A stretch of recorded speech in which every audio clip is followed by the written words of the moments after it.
हल्की बारिश हो रही होती है और घर के बाहर एक गाड़ी खड़ी होती है।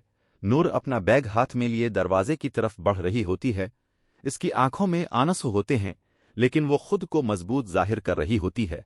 इतने में जुल्फिकार इसे आवाज देता है और कहता है, नूर, क्या तुम वाकई जा रही हो? एक लम्हा सोचती है और फिर कहती है, हाँ, मैं जा रही हूं, क्योंकि अब मुझे अपने लिए जीना है और खुद को संभालना है।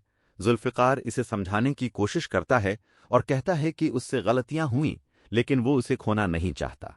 नूर कहती है कि वो उसे मुआफ तो कर चुकी है, लेकिन अपनी बहन की यादें नहीं भूल सकती, क्योंकि इसी घर में उसकी बहन के साथ जुल्म हुआ था, इसलिए वो वहां नहीं रह सकती।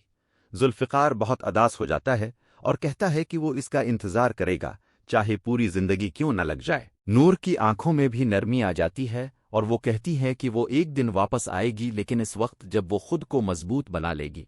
इसी दौरान बच्चे के रोने की आवाज आती है तो नूर फौरन जाकर अपने बच्चे मुस्तफ़ा को गोद में उठा लेती है। जुल्फिकार इन्हें देखकर कहता है कि ये हमारा बच्चा हमारी नई उम्मीद है और नई जिंदगी की शुरुआत है। नौर बच्चे को देखती है और उसका दिल नर्म पड़ जाता है।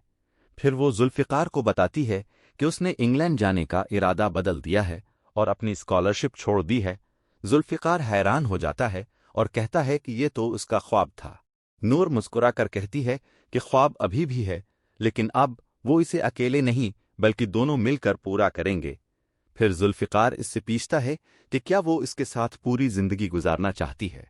नूर हाँ कहती है, लेकिन एक शर्त रखती है कि वो कभी इस पर जबरदस्ती नहीं करेगा और हमेशा इस पर भरोसा करेगा। जुल्फिकार फौरन वादा कर लेता है। दोनों एक दूसरे का हाथ थाम लेते हैं।